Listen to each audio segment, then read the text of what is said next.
ಹುಡುಗರು ಲವ್ ಮಾಡಬಾರ್ದು. ಏನ್ ತಿಳಿಯಲ್ರಿ ನಮ್ಮಂತ ಹರಿದ ಹುಡುಗರಿಗೆ ಲವ್ ಮಾಡ್ತೀನಿ ಅಂತ ಹೇಳಿ ಯಾವಾದ್ರೆ ಜಾತ್ರೆ ಬವ್ವ ಕೊಡ್ತು ಅಂತ ಗಂಟು ಬಿದ್ದು ನಮ್ ತೆಲಾಗ ದೆವ್ವ ಹೊಗಸಿ ಹಿಂಗ್ ತಿಂದು ಮಂಜಾನಂಗ ಸಂಧಿ ಸಂಧಿ ತಿರುಗ ಮಾಡ್ತಾರಿ ಈಗಿನ ಹರಿಯಾದ ಹುಡುಗಿಯರು. ಅಲ್ಲಿ ಮುಂದೆ ಕ್ಯಾರ್ ಬರ್ರಿ ತರ್ ಕ್ಯಾರ್ ಎಲ್ಲಾರು ಅಕ್ಕಿನಂಗೆ ಕಾಣ್ತಾರಿ ನನ್ನ ಕಣ್ಣಾಗ. ಇವತ್ತು ಏನಾರ ಅಲ್ಲಿ ಅಕ್ಕಿ ಬರ್ಲಿ ಅಕ್ಕಿನ ಮಾಡೇ ಬಿಡ್ತೀನಿ ಇವತ್ತ. ಮುಟ್ಟಿಲ್ಲ ಗಂಡನ ಮಂಜ ಕೂಡಿಲ್ಲ ಒಂದು ದಿವಸ ಮೈಲಿಗೆ ಮಾಡಿಲ್ಲ ನನ್ನ ಮನಸ ಮಾಡಲೆಂಗೋ ಗೆಳೆಯ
ಏನದ ನೀ ನನಗೆ ಮಾಡೋದು?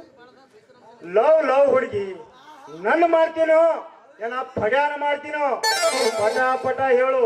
ಸೋಮನ ನಮ್ದು ಹರೆ ಹಾಳು ಮಾಡಬೇಡ. ಅಲ್ಲ ಆ ಪತ್ತರ ಪಡ್ಯಾನ ಯಾರು ಲವ್ ಮಾಡಾಕತ್ತಾರ ಅವ್ರ ಅವನಂತ್ಯಾಕ ಗಟ್ಟಿ ಬಂಗಾರ ಐತೆ ಅಂತ ಅದನ್ನ ತಂದು ನನ್ನ ಕೈಯಾಗ ಕೊಡೋದು ಅಷ್ಟೇ ಕರ ಕಾಲು ಕಿತ್ತು ಬಿಟ್ಟು ನಿನ್ನ ಮದುವೆ ಆಗ್ತೀನಿ. ಈಗಿನ ಹುಡುಗಿಯರು ನಾನು ಇನ್ನಕ್ಕಿನಿ ಅಂತ ಹೇಳಿ ನಮ್ ಸಣ್ಣ ಸಣ್ಣ ಮಾಡ್ತಾರ ಅಂತೀನಿ. ಇರ್ಲಿ ಯಾಕೆ ಸ್ವಲ್ಪ ಒಂದ್ ಎತ್ತು ನಿಮ್ಮವನು ಸ್ವಾದಿಗಡಿ ಹಳೆ ಸ್ವಾದಿಗಡಿ ಇಟ್ಟು ಮಂದ್ಯಾಗ ಇದು ಹರೆ ಹೊತ್ತನಾಗ ಏನದು ಮರ್ಯಾದಿಗೆ ಬಂದ್ ಮಾಡಿ ಏನದು ಎತ್ತದ ಅಟ್ಟ ಸಿಟ್ಟಿಗೆ ಬರ್ತಿದೆ. ಒಂದು ಪದ ಎತ್ತಂದೆ ಮತ್ತ್ಯಾಗ ತಡ ಎತ್ತಾಕಿ ಏನು ನಮಗೆ ಅವಸರ ಇಲ್ಲ. ಹಡಿ ಒಂಬತ್ತೆ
राजशेखर जिरगेकरून 500 रुपयाची बक्षीस आलेले आहे. तसेच परशुराम परीट यांनी सुद्धा 100 रुपये दिलेले आहे. ಆ ಕಲಾಭಿಮಾನಿಗೆ ನಾನು ತುಂಬಾ ತುಂಬಾ ತುಂಬಾ ತುಂಬಾ ಆಭಾರಿಯಾಗಿದೆ. ನಂದ ತಂಗಿ ನಂದ,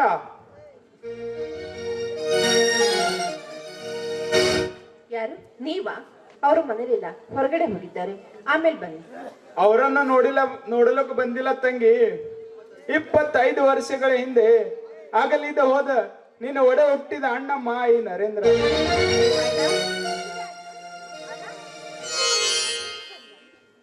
ಹೌದು ತಂಗಿ, 25 ಅಣ್ಣ ತಮ್ಮರದಿಂದ ಅಗಲಿದ ಆ ಕಾಳಿಂಗ ಗೌಡ ಅರ್ಥಾತ್ ನಿನ್ನ ಮಾವೆ ತಲಾಂತರದಿಂದ ಹರಿಯುತ್ತಿರುವ ಬೆಂಕಿ ನಂಬಬೇಕಾದರೆ ಆ ಬೆಂಕಿಯಲ್ಲಿ ಅವನ ಆಹುತಿ ಆಗಲೇಬೇಕು ತಂಗಿ. 25 ವರ್ಷಗಳ ಹಿಂದೆ ಆಗ್ಲಿದ್ವು ನಾವು. ಆದ್ರೆ ಆ ದೇವ್ರ ದಯದಿಂದ ಮತ್ತೆ ಇಂದು ಕೂಡಿದ್ದೇವೆ. ಆದ್ರೆ ನಿಮ್ಮೆಲ್ಲರ ಮನಸ್ಸಿನಲ್ಲಿ ಸೇಡಿ ಎಂಬ ಸರಪಳಿಗೆ ಸಿಕ್ಕು ಸೇಡಿಗಾಗಿ ಹೊರಡಕ್ಕೆ ಹೋಗ್ಬೇಡಿ. ಯಾಕೆಂದ್ರೆ ಒಳ್ಳೆಯವರಾಗಿ 4 ಜನರಿಗೆ ಒಳ್ಳೆ ಬುದ್ಧಿ ಹೇಳಿ ಒಳ್ಳೆ ಮಾರ್ಗದ ಬದುಕೋದನ್ನ ಕಲಿಸಿ. ಅದಿರ್ಲಿ ಬಿಡಿ ಅಣ್ಣ, ನೀನ್ ಬಂದಿದ್ದು ತುಂಬಾ ಸಂತೋಷ ಆಯ್ತು. ಮನೆಗೆ ಹೋಗಿದ್ಯಾ? ಅಶೋಕ್ ಅಣ್ಣ ಲತಾ ಹೇಗಿದ್ದಾರೆ? ಚೆನ್ನಾಗಿದ್ದಾರೆ ತಂಗಿ. ಲತಾ ಬಂದಾಗಿನಿಂದ ಎಲ್ಲಾರು ಚೆನ್ನಾಗಿದ್ದಾರೆ. ಅಣ್ಣ ನಿಂದು ಯೋಗಕ್ಷಮೆ ಕೇಳಿಕೊಂಡು ಬಾ ಅಂತ ಕಳಿಸಿದ್ದಾನೆ, ಅದಕ್ಕೆ ಬಂದಿದ್ದೇನೆ ತಂಗಿ. ಅಣ್ಣ ಬಂದಿದ್ದು ಒಳ್ಳೇದಾಯ್ತು.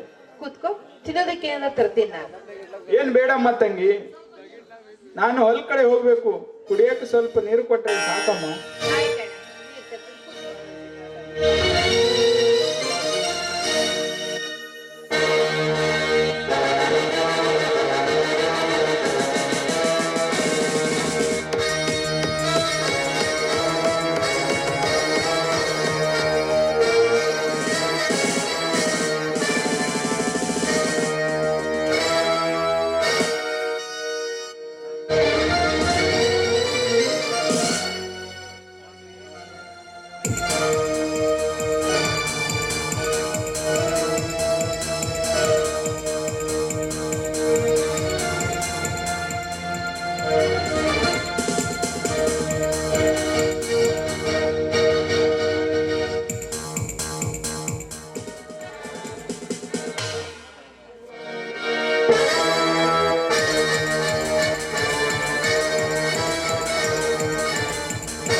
ಯಾರಿಲ್ಲದ ಸಮಯ ಸಾಧಿಸಿ ಬೇಡ ತೀರಿಸಿಕೊಳ್ಳಲು ಬಂದಿದ್ದೇನೋ ಕತ್ತೆ. ಗೌಡ, ಮರ್ಯಾದೆಯಿಂದ ಮಾತನಾಡು. ಬಾಯಿಗೆ ಬಂದಂತೆ ಬೆಗಳಿದರೆ ನಾಲ್ಗಿ ಮೇಲೆ ಬರಿಬೇಕಾಗುತ್ತದೆ. ಎಚ್ಚರ.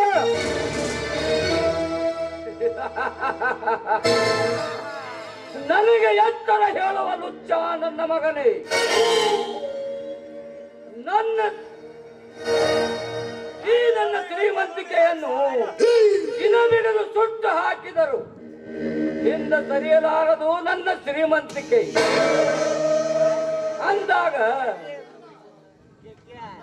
ಅಂದಾಗ ಮರ್ಯಾದೆಯಿಂದ ನಾನು ಹೇಳಿದಂತೆ ಕೇಳಿಕೊಂಡು ಬಿಟ್ಟಿಕೋ ಹೋಗು ಈ ಹುಚ್ಚ ಸಮಾಜದಲ್ಲಿ. ಲೇ ಗೌಡ, ನಿಮ್ಮಂತ ಶ್ರೀಮಂತರ ಹಣದ ರಾಶಿಯನ್ನು ಸುಲಿಗೆ ಮಾಡಿ ಬಡತನದ ಭವನೆಯಲ್ಲಿ ಬಲ್ಲಾಡುತ್ತಿರುವ ಈ ಎದ್ದು ನಿಲ್ಲಿಸುವ ಕ್ಷಣದಂಕ ಮಲ್ಲನಿಗೆ ಎದುರಾಗಿ ಕಣ್ಣ ಕೀಳಿದ್ರೆ ಕಣ್ಣಲ್ಲಿ ಮಣ್ಣು ನೂಕಬೇಕಾಗುತ್ತದೆ. ಜೋಕೆ ಹಬ್ಬಕ್ಕೆ ತಂದ ಹರಕೆಯ ಕುರಿಯಂತೆ ನನ್ನ ಕೋಟೆಯಲ್ಲಿ ನಿನ್ನ ಮುಂಡವನ್ನು ಕತ್ತರಿಸಬೇಕಾಗುತ್ತದೆ.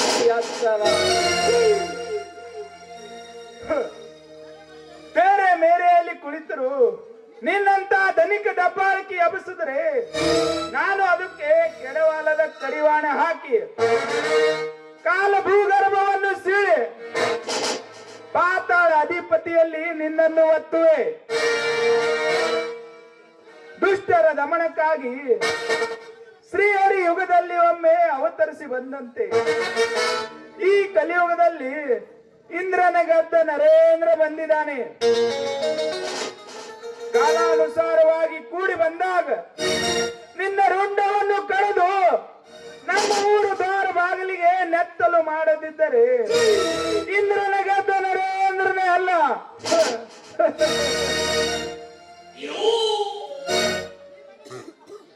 ಈ ಮನೆಗೆ ಬಂದ ಹೋಗುವ ಬಡ ಭಿಕಾರಿಗಳ ಮುಂದೆ ಬಣ್ಣದ ಬೇಟೆಯಂತೆ ನರ್ತಿಸಲು ಇದೇನು ವೇಶ್ಯರ ಮನೆಯಲ್ಲ. ಬರ್ತಾ ಇದ್ದೇನೆ ಕತ್ತೆ. ನಡಿ ಒಳಗಡೆ.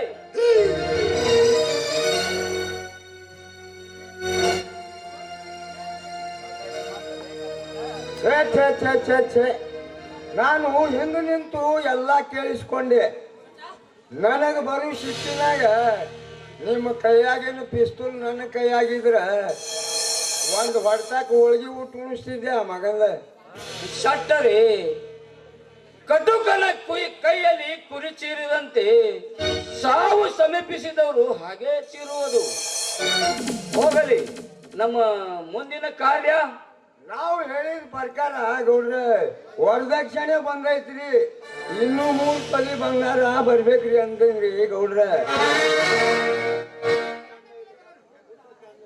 ಉಣ್ಣಕ್ಕೆ ಅನ್ನ ಇಲ್ಲದವರು ಅಹಂಕಾರ ತೋರಿಸುವ ಬಡ ಕುನ್ನಿಗಳು ನಮಗೆ 3 ತೊಲಿ ಬಂಗಾರ ಕೊಡುತ್ತಾರೆ ಶಟ್ಟರೆ.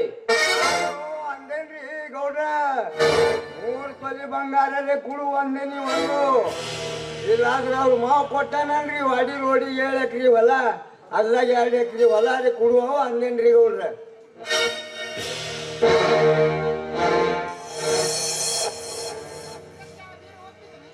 ಶೆಟ್ಟಿ, ಇದಕ್ಕೆ ಆ ಬೀರ ಒಪ್ಪದಿದ್ದರೆ ನಾವು ಹೇಳಿದ ಪ್ರಕಾರ ಅವ ಮರಂಗಿಲ್ರಿ.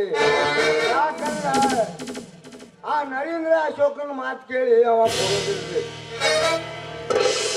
ಹಂಗಾರೆ ಮಾಡಿ ನಿಮ್ಮ ಸೊಸೆಯನ್ನ ನಡಿ ತಂಗಿ ತವರ ಮನೆಗೆ ಅಂತ ಹತ್ಕೊಡಿ ಬಿಡ್ರಿ, ಹೊಯ್ಕೋತ್ ಬರ್ತಾನ ಬೀರ. ಮೆಚ್ಚಿದ ಶೆಟ್ಟಿ ಈ ನಿನ್ನ ಕಪಟ ನಾಟಕವನ್ನು. ಈ ಕಾಳಿಂಗೌಡನ ನೆಕ್ಕ ತುಳಿಯಲು ಬಂದವರನ್ನು ಹೊಚ್ಚಂದು ಕಚ್ಚಿ ಸಾಯಿಸುವುದೇ ಈ ಗೌಡನ ಗುರಿ.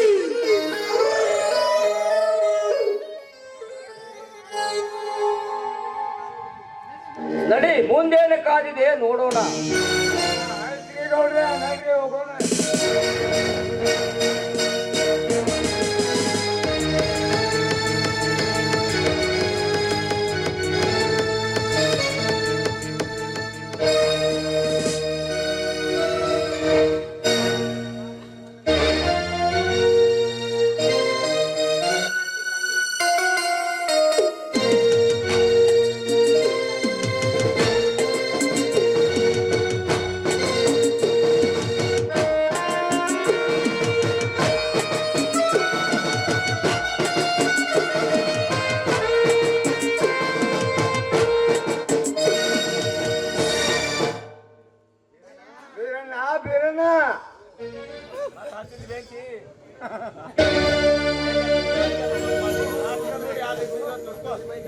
ಓಹೋ ಗುಮಾಸ್ತ್ರೆ, ಬನ್ನಿ ಬನ್ನಿ, ಕುಳಿತುಕೊಳ್ಳಿ. ತಾವು ಇಲ್ಲಿಗೆ ಬಂದುದು ಕಾರಣವೇನು ಗುಮಾಸ್ತ್ರೆ? ನೋಡು ಬೀರಣ್ಣ, ನಾನು ಜೀವನದಾಗ ಬಂದು ಏನೇನು ತಪ್ಪು ಮಾಡಿವು ಅದು ದೇವರಿಗೇ ಗೊತ್ತು. ಆ ಗೌಡನ ಕೈಯಾಗ ನಾಯಿ ಓಡಾಡ್ದಂಗ ಓಡಾಡಿದೆ. ನನ್ನದು ಕರಮಗತಿಯಪ್ಪ, ನನ್ನ ಕರಮಗತಿ. ತಮ್ಮ ಒಂದು ವಿಷಯನೇ ಹೇಳ್ತೀನಿ ಕೇಳಪ್ಪ ತಮ್ಮ. ಏನಾರೇ ಮಾಡಿ ಅವ್ರು 3 ತೊಲಿ ಬಂಗಾರ ಮುಟ್ಟಿಸಿ ಬಿಡುವಪ್ಪ. ಯಾಕಂದ್ರೆ ಆ ಕೆಟ್ಟ ನನ್ನ ಮಕ್ಕಳು ಎಲ್ಲರೇ ನಿಮ್ಮ ತಂಗಿಯ ಕುತ್ತಿಗೆ ಬಿತ್ತಿಗೆ ಹಿಸ್ಗ್ಯಾರು. ಅದಕ್ಕೆ ಲಘುನೇ ಬಂಗಾರ ತಂದು ಮುಟ್ಟಿಸಿ ಬಿಡುವಪ್ಪ ತಮ್ಮ. ನೋಡಿ ಗುಮಾಸ್ತ್ರೆ, ಇವತ್ತಿಲ್ಲ ನಾಳೆ ಅಂದ್ರೆ ಎಲ್ಲಿಂದ ತಂದ ಕೊಡಬೇಕೆ ಗುಮಾಸ್ತ್ರೆ? ಈ ವರ್ಷ ಮಳೆ ಹೆಚ್ಚಾಗಿ ಬೆಳೆದ ಬೆಳೆಯೆಲ್ಲ ಹೊಳೆಯ ಪಾಲಾಗಿ ಹೋಗಿತ್ತು ಗುಮಾಸ್ತ್ರೆ, ಹೊಳೆಯ ಪಾಲಾಗಿ ಹೋಗಿತ್ತು. ಆ ಹೊಳೆಯಾಗ ನಾನು ಬೀಳ್ಬೇಕೇನು ಯಪ್ಪ? ಛೇ ಛೇ ಛೇ, ಹಾಗೆ ಕಲ್ಲ ಕೋಲಿ ಗುಮಾಸ್ತ್ರೆ, ಕೊಡುವುದು ಸ್ವಲ್ಪ ತಡವಾಗಿದೆ ಅಷ್ಟೇ. ನೋಡು ಬೇರೆ ನಾ ಎಷ್ಟು ಲಘು ಕೊಡ್ತಿ ಅಷ್ಟು ನನಗೆ ಚಲೋ, ನಿನಗೆ ಚಲೋ. ಲಗುನೆ ತಂದು ಮುಟ್ಟಿಸಿ ಬಿಡುವಪ್ಪ. ನಾ ಹೇಳೋದು ಗೌಡ್ರು ಹೇಳಿದ ಮರ್ಜಿ ನಿಂಗೆ ನೋಡಪ್ಪ ಅಲ್ಲಿ. ಹಾ ಬನ್ನಿ ಗುಮಾಸ್ತರೇ, ಹೋಗಿ ಬರ್ರಿ.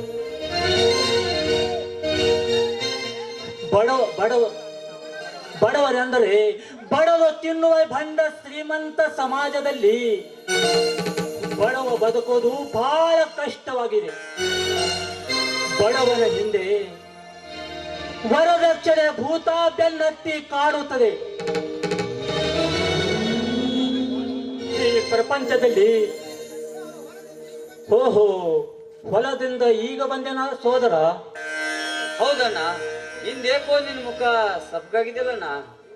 ಏನು ಇಲ್ಲ ಸೋದರ.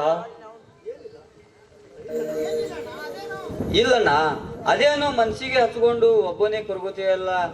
ಏನು ಇಲ್ಲ ಸೋದರ, ಏನು ಇಲ್ಲ. ಅಣ್ಣ, ಚಿಕ್ಕದ್ರಿಂದ ನಿನ್ನ ಮಳ್ಳಲ್ಲಿ ಬೆಳೆದು ದೊಡ್ಡವನಾದ ನನಗೆ ನಿನ್ನ ಮುಖ ಲಕ್ಷಣ ನೋಡಿದರೆ ಗೊತ್ತಾಗುತ್ತದೆ ಅಣ್ಣ. ಬೆಂಕಿ ಬಿಸಿಲಿನಲ್ಲಿ ಸಂಜೆ ಆಗುವವರೆಗೂ ಗಂಜಿ ಕುಡಿದು ಬದುಕೋದು ಈ ಬಡವರಿಗೆ ವರದಕ್ಷಿಣೆ ಭೂತ ಬೆನ್ನತ್ತಿ ಕಾಡುತ್ತದೆ ಸೋದರ, ಬೆನ್ನತ್ತಿ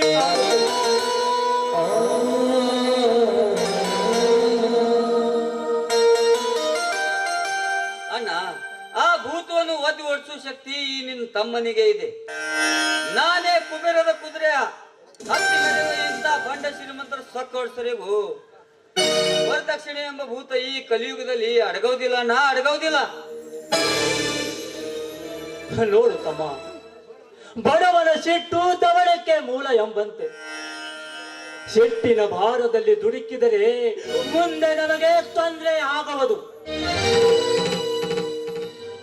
ಪರಮಾತ್ಮ ನಾಡಸುವ ಈ ನಾಟಕ ಇದು. ಈ ನಾಟಕದಲ್ಲಿ ಆಡುವ ಸೂತ್ರಧಾರಿಗಳು ನಾವು. ಅವನು ಆಡಿಸಿದಂತೆ ಆಡಿದರೆ ಆಯಿತು. ಬಾ ತಮ್ಮ, ಬೇಸಲಲ್ಲಿ ಬೇಸುತ್ತ ಬಂದು ಹೊರಗೆ ಹೋಗಿ ವಿಶ್ರಾಂತಿ ತೆಗೆದುಕೊಪ್ಪ.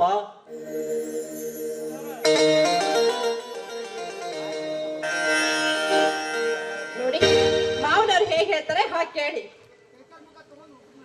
ನಡ್ರಿ ಎಲ್ಲರೂ ಊಟ ಮಾಡೋರಂತೆ. ಬಾರಮ್ಮ ಲತಾ, ನಿನ್ನ ಗಂಡ ಆಗೋ ಮುಂದೆ ನಿನ್ನ ಗಂಡ ಆಗೋವನಿಗೆ ನೀನಾದ್ರೂ ಬುದ್ಧಿ ಹೇಳಮ್ಮ. ಮಾವ ಅವ್ರಿಗೆ ಏನ್ ಹೇಳಿದೆ, ಎಷ್ಟು ಹೇಳಿದ್ರು ಅಷ್ಟೇ. ಮಾವನವ್ರು ಹೇಳಿದ ಹಾಗೆ ಕೇಳೋಕ್ ಆಗೋದಿಲ್ವೇಂದ್ರೆ ನಿಮ್ಗೆ? ಲತಾ, ನನಗೆ ತುಂಬಾ ಹಸುವಾಗಿದೆ. ಅಶೋಕ್ನಿಗೆ ಬೇಗ ಕರೆದುಕೊಂಡು ಬಾರಮ್ಮ. ಆಯ್ತು ಮಾವ. ಅಶೋಕ್ ಬನ್ನಿ ಊಟ ಮಾಡಿರಂತೆ ಮಾವನವ್ರ ಜೊತೆಗೆ. ದಣಿದು ಬಂದ ಈ ನಿನ್ನ ಇಳಿಯನ ಮನಸ್ಸು ಅಗರವಾಗದಂತೆ ಹಾಡುವೊಂದು ಸುಮನ ಮೊದ್ಲು ಊಟ ಮಾಡಿದ್ರಕ್ಕಿತ್ತಪ್ಪ.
आमचे बघतो आम्ही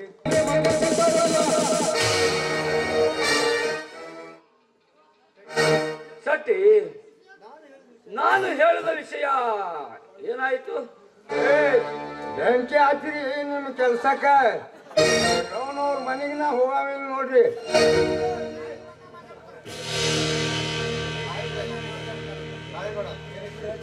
ಏ ಶೆಟ್ಟಿ, ಏನಾಯ್ತೆಂದು ಬೇಗ ಹೇಳು. ನಾನು 3 ತೊಲಿ ಬಂಗಾರ ಕೇಳಕ್ ಹೋದ್ರ ಆ ಬೀರ ಬಾಯಿಗೆ ಬಂದಂಗ್ ಬೈದ್ರಿ ಗೌಡ್ರ. ಎಲೆ ಬಡ ಭಿಕಾರಿ ಬೀರ್ಯ, ಏ ಶೆಟ್ಟಿ, ಎಲ್ಲಿದ್ ಬಂಗಾರಲ್ಲಿ ಎಲ್ಲಿದ್ ಬಂಗಾರ ಇನ್ನೊಂದು ಕಿತಾಪತಿ ಮಾಡ್ದಂದ್ರ ನಿನ್ನ ಗೌಡುಗ ಒಂದು ಹೊಡ್ತಾಕ ಕತ್ತರಿಸಿ ತುಂಡು ತುಂಡು ತುಂಡು ಮಾಡಿ ಇರ್ತೇನೆ ಅಂತಾರಿ ಅಪ್ಪ ಅವ್ರ. ಇವರನ್ನು ರಂಡೆಯನ್ನಾಗಿ ಮಾಡಿ ತವರ ಮನೆಗೆ ಕಳಿಸಿದರೆ ಬಂಗಾರವನ್ನು ತಾನಾಗಿ ಬೀಳ್ತದೆ ನನ್ನ ಕಾಲಾಡಿಯಲ್ಲಿ. ಅಲ್ಲ ಕಟ್ಟಿ, ಅದು ನಾನು ಹೇಳೋದು ನೀವೇ ಹೇಳಿದ್ರಲ್ಲಪ್ಪ. ಆ ಮಕ್ಕಳ ಅವಳಿ ಬಹಳ ನಡೆದೈತಿ ನೋಡ್ರಿ. ಏನ ಗೂಡಿನಂತ ಇದ್ದವರ ಸುಂದರ ಸಂಸಾರಕ್ಕೆ ಬೆಂಕಿ ಹಚ್ಚಿದೆ. ಆದರೆ ಹಚ್ಚಿದ ಬೆಂಕಿಯಿಂದ ತಪ್ಪಿಸಿಕೊಂಡು ಗಾಯಗಟ್ಟಿದ ಸರ್ಪದಂತೆ ಸೇಡಿಟ್ಟು ಕಾಯುತ್ತಿದ್ದಾರೆ ಈ ಗೌಡನ ಮೇಲೆ. ಕರಿಯವಳನ್ನ ನಂದ ಲೇ ನಂದ,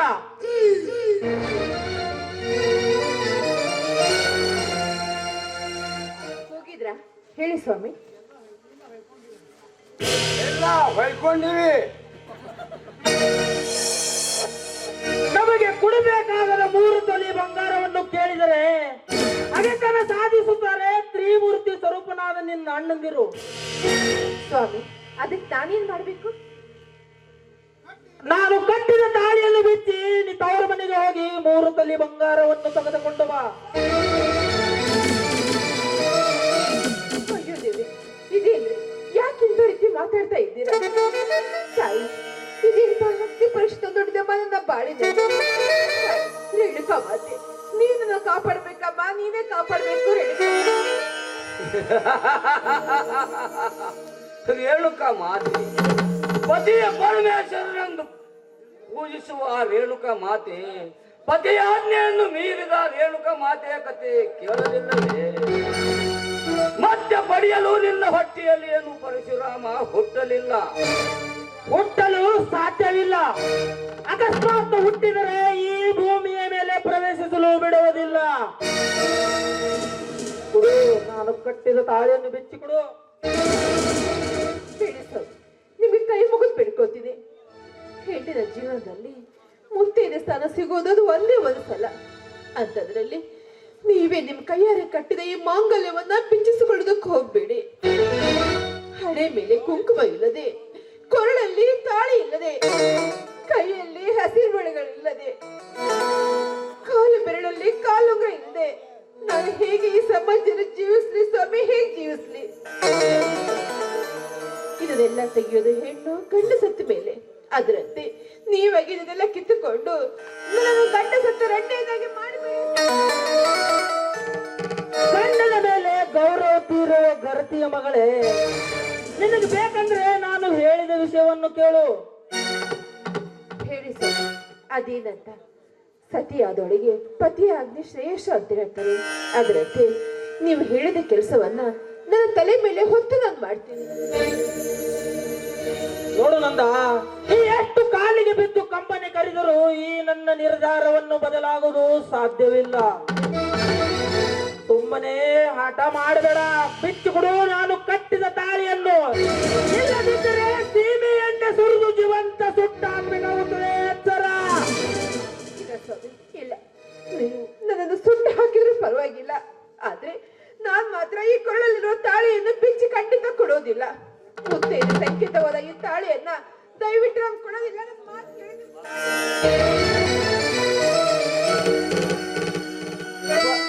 ಬರೀ ಬಾಯಿ ಮಾತಿನಿಂದ ಬಗ್ಗೋಳಲ್ಲ ಇವಳು. ಚಟ್ಟಿ, ಹಾ ಹೇಳಿ ಗೌಡ್ರೆ.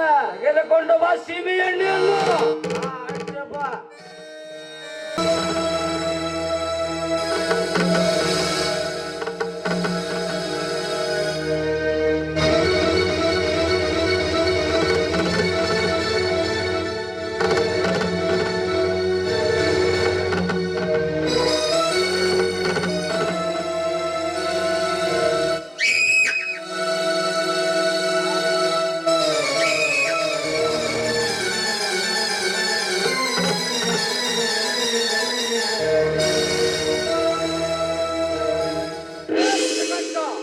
ಏ ಶೆಟ್ಟಿ, ಹಾ ಹೇಳಿ ಗೌಡ್ರೆ. ಅವಳು ಎಷ್ಟೇ ಓಡಿದರೂ ಸರಿ, ಅವರ ತವರ ಮನೆಯಲ್ಲಿ ತಲುಪುವುದರೊಳಗಾಗಿ ಅವಳನ್ನು ಎಳ್ಕೊಂಡು ಬನ್ನಿ ಇಲ್ಲಿಗೆ. ಹಾ ಬೇಕಾದ್ರೆ. ಹೋಗಿ ಬೇಗನೆ. ಹಾ ನಡ್ರಿ.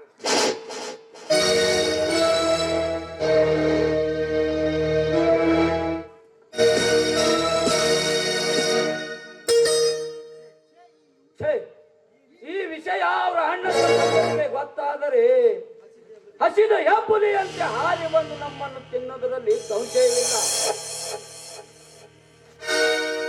ಈ ವಿಷಯ ಪೊಲೀಸರಿಗೆ ಮೊದಲು ತಿಳಿಸಬೇಕು. ಹಾ ಹಲೋ. ಹಾ ಚಕ್ರವರ್ತಿ ಸಾಹೇಬರಿಗೆ ನಮಸ್ಕಾರ. ಹಾ ಹೇಳ್ರಿ ಗೌಡ್ರೆ. ಹಾ ನೋಡಿ ಸಾಹೇಬರೇ, ನನ್ನ ಸೊಸೆ ಗೌರಿ ಹುಣ್ಣಿಮೆ ಹಬ್ಬಕ್ಕಂತ ತನ್ನ ತವರ ಮನೆಗೆ ಹೋಗಿದ್ದಾಳೆ. ತವರ ಮನೆಯಲ್ಲಿ ಅಣ್ಣ ತಮ್ಮಂದರ ಜೊತೆ ಜಗಳ ಆಡಿ ತಾನೇ ಸೀಮೆಯಲ್ಲಿ ಸುರಿದುಕೊಂಡು ಬೆಂಕಿ ಹಚ್ಚಿಕೊಂಡಿದ್ದಾಳಂತೆ. ಅಲ್ಲಿ ಹೋಗಿ ನೀವು ಅವರನ್ನು ಒಂದು ಜೈಲಿಗೆ ಹಾಕಿ ಸಾಹೇಬರೇ. ಆಯ್ತು ಗೌಡ್ರೆ, ಈಗಲೇ ಹೋಗುವೆ. ಹಾ ಓಕೆ ಸರ್.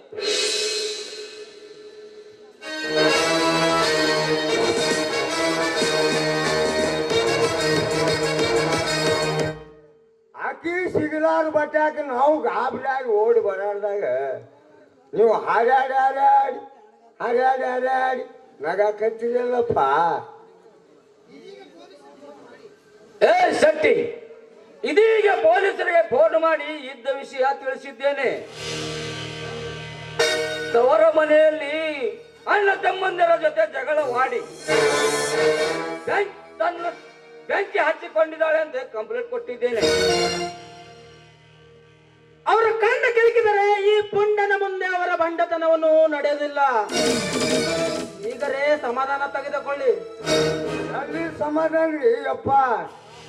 ಆಕಿ ಸಾವಿಕ್ಕಿಂತ ಮುಂಚ ಏನೂ ಹೇಳಿದು ಅಂತ ಈ ಉಪ್ಪ ಇಲ್ಲದ ಮನೆ ನಿಮ್ಮ 3 ಮಂದಿಗೆ ತಪ್ಪೋದಿಲ್ಲ ಅಂತ. ಏ ಶೆಟ್ಟಿ, ಅದು ಮುಂದೆ ಏನಾಗುತ್ತೆ ಅದು ನೋಡೋಣ. ನಡೀಲಿ ಹೋಗೋಣ.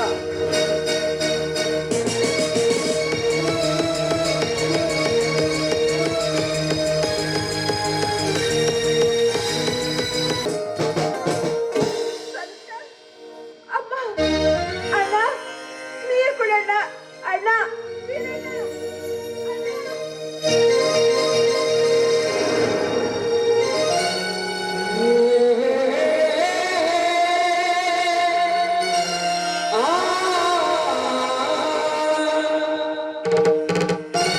ತಂಗಿ, ಏನಮ್ಮ, ಏನಿನ ಈ ಸ್ಥಿತಿ? ಏನಾಯ್ತಮ್ಮ? ಹೇಳಮ್ಮ ತಂಗಿ, ಏನಾಯ್ತಂದು ಹೇಳು. ತಂಗಿ, ಈ ನಿನ್ನ ಸ್ಥಿತಿಗೆ ಕಾರಣ ಯಾರು ಹೇಳ್ತಂಗಿ? ಆ ದುಷ್ಟನ ಉಸಿರು ಕ್ಷಣದಲ್ಲಿ ನಿಲ್ಲಿಸುವೆ. ಆ ಬಾಯಿ ಯಾರಂತ ಹೇಳ್ತಂಗಿ, ಹೇಳು. ತಂಗಿ ಬೇಗ ಹೇಳ ತಂಗಿ. ಹಸಿದ ಹೆಬ್ಬುಲಿ ಅಂತೆ ಹಾರಿ ಹೋಗಿ ಬಿಸಿ ರಕ್ತ ಕುಡಿದು ಅವನ ಕೊರಳನ್ನು ನಿನ್ನ ಕೊರಳಿಗೆ ಸರಮಾಳೆ ಮಾಡಿ ಹಾಕುವೆ ತಂಗಿ. ಬೇಗ ಹೇಳಮ್ಮ, ನಿನ್ಗೆ ಏನಾಯ್ತಂತ? ನೋಡಿ, ಮೊದಲು ಅದೆಲ್ಲ ಇರ್ಲಿ, ಡಾಕ್ಟ್ರಿಗೆ ತೋರಿಸೋಣ. ನಾನು ಹೋಗಿ ಡಾಕ್ಟರ್ನ ಕರ್ಕೊಂಡು ಬರ್ತೇನೆ. ಅಣ್ಣ, ನೀನಂತ ಹೇಳಿಲ್ಲ, ನೀವು ಕೊಡಬೇಕಾದ ವರದಕ್ಷಿಣೆ ಕೊಡ್ಲಿಲ್ಲ ಅಂತ ನನ್ನ ಗಂಡ ಹಾಗೂ ನನ್ನ ಮಾವ ನನ್ನ ಮೇಲೆ ಸೀಮೆಎಣ್ಣೆ ಸುರಿದು ನನಗೆ ಸುಡೋದಕ್ಕೆ ಪ್ರಯತ್ನ ಪಟ್ರೆ ಅಣ್ಣ. ಅವರಿಂದ ಹೇಗೋ ಮಾಡಿ ತಪ್ಪಿಸ್ಕೊಂಡು ಬಂದೆ ಅಣ್ಣ, ತಪ್ಪಿಸ್ಕೊಂಡು ಬಂದೆ. ಕನಿಕರವಿಲ್ಲದ ಧನಿಕರೆಂದು ಮೆರೆಯುವ ಆ ಕರುಣೆ ಇಲ್ಲದ ಕಟುಕರನ್ನು ಜೀವಂತ ದರ್ಶಿದರೆ ನಿನ್ನ ಅಣ್ಣಂದರು ಇದ್ದು ಸತ್ತಂತೆ ತಂಗಿ, ಇದ್ದು ಸತ್ತಂತೆ. ಬನ್ನಿ ಡಾಕ್ಟರ್, ಲತಾ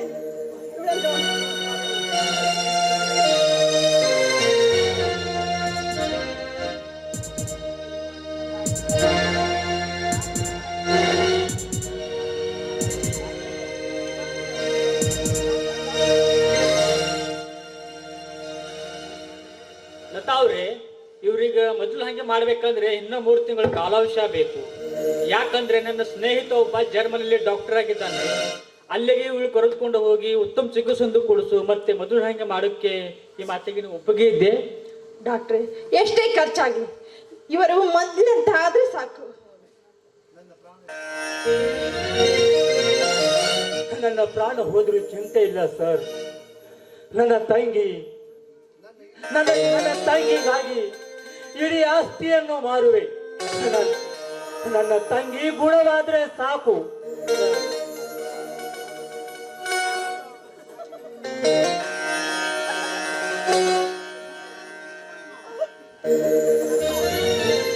ಸಮಾಧಾನ ತೆಗೆದುಕೊಳ್ಳಿ ಮಾವ, ಸಮಾಧಾನ ತೆಗೆದುಕೊಳ್ಳಿ. ಎಲ್ಲಿದೆ ಸಮಾಧಾನ? ಸಮಾಧಾನ ಸಮಾಧಾನ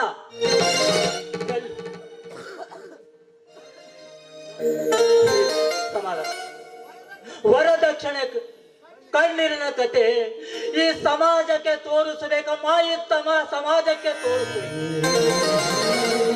ಯಾಕಂದ್ರೆ ನನ್ನ ತಂಗಿಗೆ ಬಂದ ಕಷ್ಟ ಮತ್ತೊಂದು ಯಾವ ಹೆಣ್ಣು ಮಕ್ಕಳಿಗೆ ಬರಬಾರ್ದಮ್ಮ. ಯಾವ ಹೆಣ್ಣು ಮಕ್ಕಳಿಗೆ ಬರಬಾರ್ದು.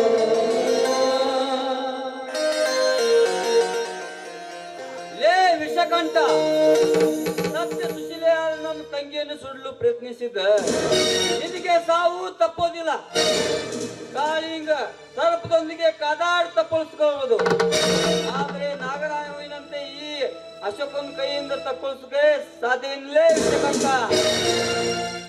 ಲೇ ಕಾಳಿಂಗೌಡ, ಕಾಳಿಗೆ ಸರ್ಪದಂತೆ ನಮ್ಮ ಸುಖ ಸಂಸಾರದಲ್ಲಿ ಬಿರುಗಾಳಿ ಎಬ್ಬಿಸಿದೇನೋ ಮಗನೇ.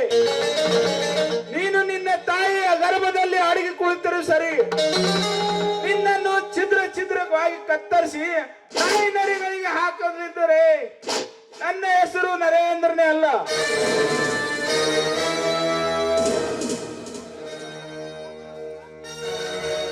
ಮಾವ, ತಮ್ಮಂದಿರ, ನಿಮ್ಮ ಅಣ್ಣನ ಒಂದು ಅನುಭವದ ಮಾತು. ಶಿಷ್ಟರನ್ನು ದುಷ್ಟರನ್ನು ಶಿಕ್ಷಿಸಿ ಶಿಷ್ಟರನ್ನು ರಕ್ಷಿಸಿ ಈ ದುಃಖ ಶಕ್ತಿಗಳನ್ನೆಲ್ಲ ನಿರ್ವಹಣೆ ಮಾಡಿ ನಮಗೆ ಸ್ವತಂತ್ರ ಪಟ್ಟ ಪೂಜ್ಯ ಮಹಾತ್ಮ ಗಾಂಧೀಜಿಯವರ ಆತ್ಮ ಆಶೆಯಂತೆ ಈ ನಮ್ಮ ರಾಜ್ಯವನ್ನು ರಾಮ ರಾಜ್ಯವನ್ನು ಮಾಡಲು ಪ್ರಯತ್ನಿಸಿ. ನಿಮ್ಮ ಪ್ರಯತ್ನಕ್ಕೆ ಫಲ ಖಂಡಿತ ದೊರೆಯುತ್ತದೆ. ದೊರೆಯುತ್ತದೆ. ಲತಾ ಅವರೇ, ಬೇಗನೆ ಬಂದು ಕರೆದುಕೊಂಡು ಹೋಗಿ ಜರ್ಮನಿಗೆ. ಮಾವ, ಮೊದಲು ಇವರನ್ನ ಆಸ್ಪತ್ರೆಗೆ ಕರ್ಕೊಂಡು ಹೋಗ್ಬೇಕು. ಬನ್ನಿ, ಆಸ್ಪತ್ರೆಗೆ ಕರ್ಕೊಂಡು ಹೋಗೋಣ. ನಡಿ, ಆಯ್ತು, ನಡಿ ಅಮ್ಮ. ಲೇ ಗೌಡ, ಎಲ್ಲಿರುವೆ? ಬಾರ್ಲೆ ಹೊರಗೆ.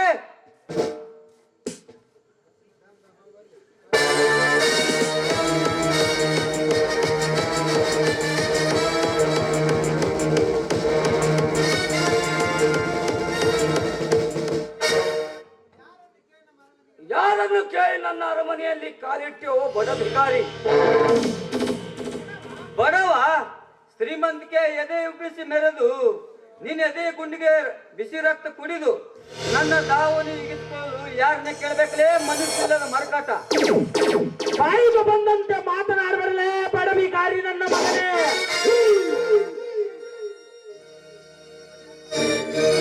ಹಣದ ಬಲದಿಂದ ಬಡವರನ್ನು ಹೆಣವಾಗಿ ಉರುಳಿಸುವ ನಿನ್ನಂತ ರಣ ಹೇಳಿ ಸುಳ್ಳೆ ಮಕ್ಕಳ ಮೈ ಚರ್ಮ ಸುರಿದು ನಾನು ಹಾಕಲು ಮೆಟ್ಟಲು ಮಾಡುವಂತೇನೋ ಕುತ್ತೆ. ಕುತ್ತೆ, ಈ ವಿಷಕಂಠನು ಕೆಣಕಲ ಬಂದರೆ ಮಣಕಾಲ ಮುರಿದು ಕುದುರೆಯಂತೆ ನೆಲಕ್ಕೆ ಬೀಳಿಸುವೆ ಮಗನೇ. ಬಂದ ದಾರಿಗೆ ಸುಂಕವಿಲ್ಲೆಂದು ಹೊರಟಿ ಹೋಗು, ಬದುಕಿಕೋ ಮಗನ. ಏ ಸುಳ್ಳೆ ಮಗನೇ, ಓಡಿ ಹೋಗಲು ನಾವು ನಿನ್ನಂತೆ ಹೇಳಿಗಳಲ್ಲ. ಪವಿತ್ರವಾದ ಈ ಕನ್ನಡ ಮಣ್ಣಲ್ಲಿ ಹುಟ್ಟಿದ ಹುಬ್ಬಳ್ಳಿಯ ಗಂಡ ಹುಡುಗ ನಾವು. ಹುಲಿಗಳು ಹುಲಿಗಳು ನಾವೆಂದು ಪೌರುಷ ತೋರಿಸಲು ಬಂದರೆ ಈ ನನ್ನ ಬಂದೂಕಿಗೆ ಬಲಿಯಾಗಬೇಕಾಗುತ್ತದೆ ಯಾಚಾರ. ನಿನ್ನ ಬಂದೂಕಿಗೆ ಹೆದರಕಿ ಹಿಂದಕ್ಕೆ ಸರಿಬೇಕು. ನಾಯೇನು ಕಾಡಿ ಪ್ರಾಣಿಗಳಲ್ಲೋ ಗೌಡ. ನಿನ್ನ ದೇಹದ ಭಾಗಗಳನ್ನು ಬಿಡಿ ಬಿಡಿ ಮಾಡಿ ನಾಯಿ ನರಿಗಳಿಗೆ ಹಾಕಲು ಹಂಚ ಬಂದ ಕೆಂಗಟ್ಟು ಜೋಡು ಹುಲಿಗಳು ನಾವು. ಕೊನೆಗೊಂದು ಸಾರಿ ಬೇಡ್ಕೊಳ್ಳೆ ಗೌಡ.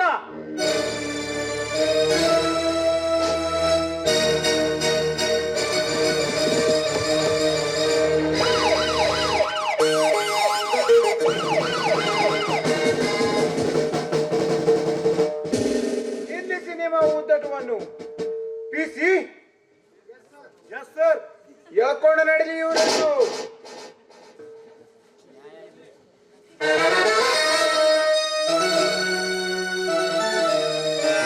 ಸರ್, ನಮ್ನೇಕೆ ಅರೆಸ್ಟ್ ಮಾಡುತ್ತೀರಿ? ನಿಮ್ಮ ತಂಗಿ ತವರು ಮನೆಯಲ್ಲಿ ಕಿರುಕುಳ ತಾಳಲಾರದಂತೆ ಬೆಂಕಿ ಹತ್ಕೊಂಡು ಆಡುತ್ತೆ. ಹಿಂಗೆ ನಮ್ಗ ಕಂಪ್ಲೇಂಟ್ ಬಂದಿದೆ, ಅದಕ್ಕಂತೆ ನಿಮ್ಗ ಅರೆಸ್ಟ್ ಮಾಡ್ತಿದ್ದಾನೆ.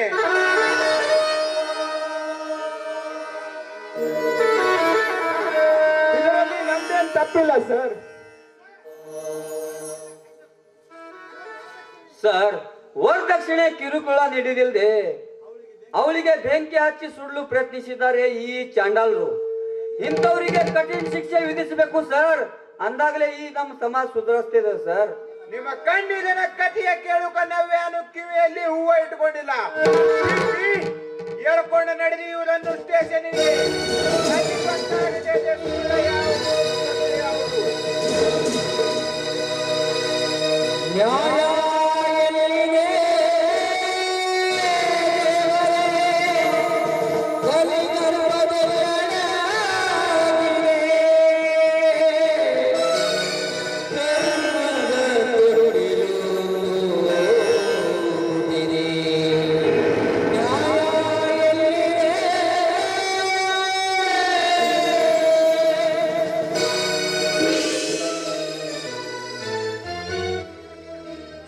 ಹುಲಿಗಳು ನಾವೆಂದು ಪೌರುಷ ತೋರಿಸಲು ಬಂದರೆ ಈ ನನ್ನ ಕಾಲಲ್ಲಿ ಬಿದ್ದು ಒದ್ದಾಡುತ್ತಾರೆ ಈ ಬಡ ಕುನ್ನಿಗಳು.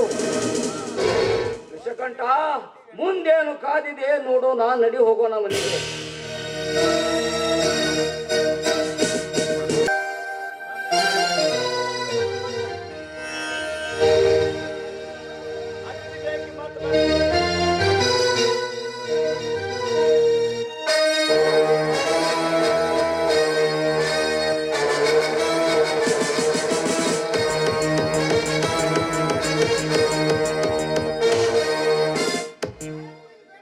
ಗೌಡ್ರೆ, ಕರ ಮುಗಿದು ಬೇಡಿಕೊಳ್ಳುವೆ, ಕರುಣೆ ತೋರಿಸ್ರಿ ಈ ಬಡ ಜೀವಿಗೆ. ಏನ ತಪ್ಪ ಇಲ್ಲದಾಗೆ ನನ್ನ ತಮ್ಮನನ್ನು ಪೊಲೀಸರು ಅರೆಸ್ಟ್ ಮಾಡಿಕೊಂಡು ಹೋಗಿದ್ದಾರೆ. ಅವಳಿಗೆ ನೀವು ಹೇಗಾದರೂ ಮಾಡಿ ನನ್ನ ತಮ್ಮನನ್ನು ಬಿಡಿಸಿಕೊಂಡು ಬನ್ನಿ ಗೌಡ್ರೆ. ನಿಮ್ಮ ಪಾದಿಗೆ ಬಿದ್ದು ಬೇಡಿಕೊಳ್ಳುತ್ತೇನೆ ಗೌಡ್ರೆ.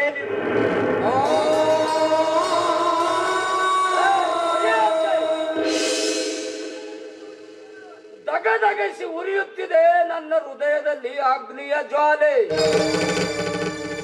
ನಾನೆಷ್ಟು ಬೇಡಂದರು ಕಡಿವಾಣ ಇಲ್ಲದ ಕುದುರೆಯಂತೆ ಮಾತನಾಡಿ ಹೋದರು ನಿನ್ನ ತಮ್ಮಂದರು. ಅದಕ್ಕೆ ಸರಿಯಾಗಿ ಶಿಕ್ಷೆ ಅನುಭವಿಸುತ್ತಿದ್ದಾರೆ ಶರಮನೆಯಲ್ಲಿ. ಎಲೇ ವೀರ, ನೀನು ಎಷ್ಟು ಕಣ್ಣೀರಿನ ಕತಿ ಹೇಳಿದರು ಕರುಣೆ ಇಲ್ಲದ ಕಟುಕರಂತೆ ವರ್ತಿಸುವುದೇ ನನ್ನ ಗುರಿ. ಏ ತಮ್ಮನ್, ನಾ ಅವತ್ತೇ ಹೇಳಿದೆ, ಮಣ್ಣು ತಿನ್ನೋದು ಬಿಟ್ಟು ಅನ್ನ ತಿನ್ನು ಅಂದ್ರೆ ಕಣ್ಣು ಕಿಸಿದಪ್ಪ.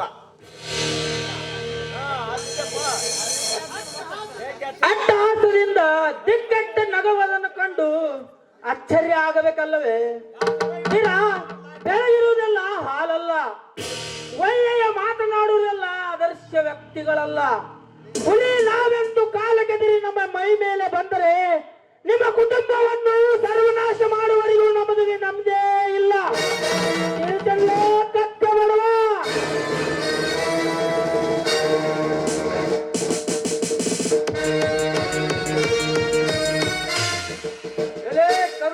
ಕಟುಕ್ ಶ್ರೀಮಂತ ನಾಯಿಗಳೇ, ಸಿರಿತನದ ಮದ ಏರಿದ ಮಧ್ಯಾಹ್ನಂತೆ ನಿಮ್ಮನ್ನು ಕತ್ತರಿಸಿ ಬಿಡುವೆ ಈ ನನ್ನ ಕೊಲ್ಲಿನಿಂದ.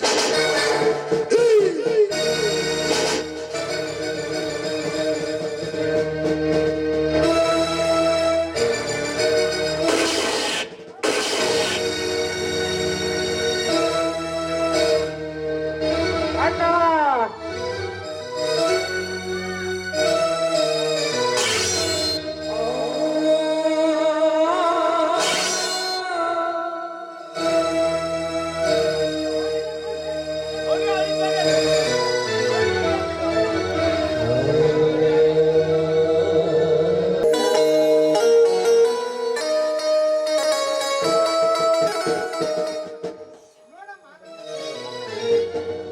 ನೋಡಮ್ಮ ಲತಾ, ಇಂದಿನಿಂದ ನಮ್ಮ ಮನೆ ಬಳಗಲ ಬಂದ ಭಾಗ್ಯ ಜ್ಯೋತಿ ನೀನಮ್ಮ.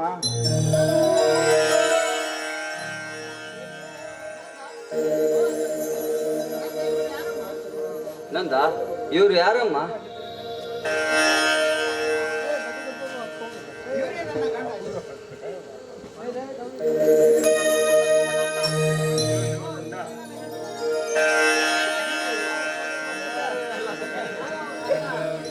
ನೋಡಿ, ಇವರೇ ನನ್ನ ಗಂಡ ಅಶೋಕ್ ಅಂತ.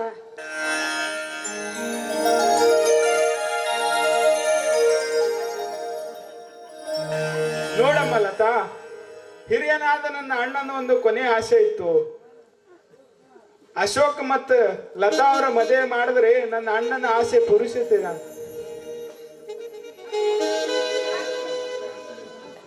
ಹೌದು ಅಣ್ಣ, ಅಣ್ಣನ ಆಸೆಯಂತೆ ಅಶೋಕ್ ಅಣ್ಣ ಹಾಗೂ ಲತಾ ಮದುವೆ ಆಗ್ಬೇಕು ಅನ್ನೋ ಆಸೆ ಇತ್ತು. ಅವ್ರ ಆಸೆಯಂತೆ ಇವ್ರ ಮದುವೆನ ಈಡೇರಿಸೋಣ, ಏನಂತೀರ?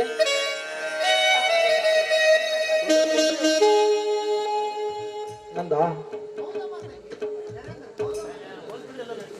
ನೋಡಿ, ನೀವೇನು ಕೇಳೋದು ಬೇಕಾಗಿಲ್ಲ.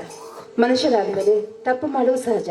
ಅದರಂತೆ ನಮ್ಮ ಜೀವನದಲ್ಲಿ ಏನು ನಡಿಬೇಕಾಗಿತ್ತೋ ಎಲ್ಲ ನಡೆದು ಹೋಯ್ತು. ಆದ್ರೆ ಎಲ್ಲವನ್ನು ಬಿಟ್ಟು ಈಗ ನೀವು ಒಳ್ಳೆ ವ್ಯಕ್ತಿಯಾಗಿದ್ದೀರಲ್ಲ, ಅಷ್ಟೇ ಸಾಕು. ನಮ್ಮನ್ನೆಲ್ಲ ಆ ಎಲ್ಲಮ್ಮ ತಾಯಿನೇ ಕಾಪಾಡ್ತಾರೆ.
ಲತಾ ಅಂತ.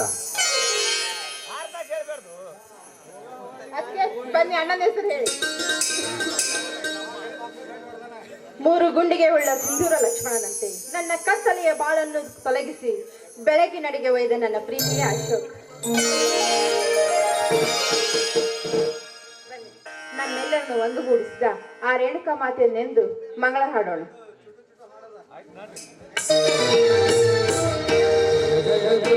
ಜಯ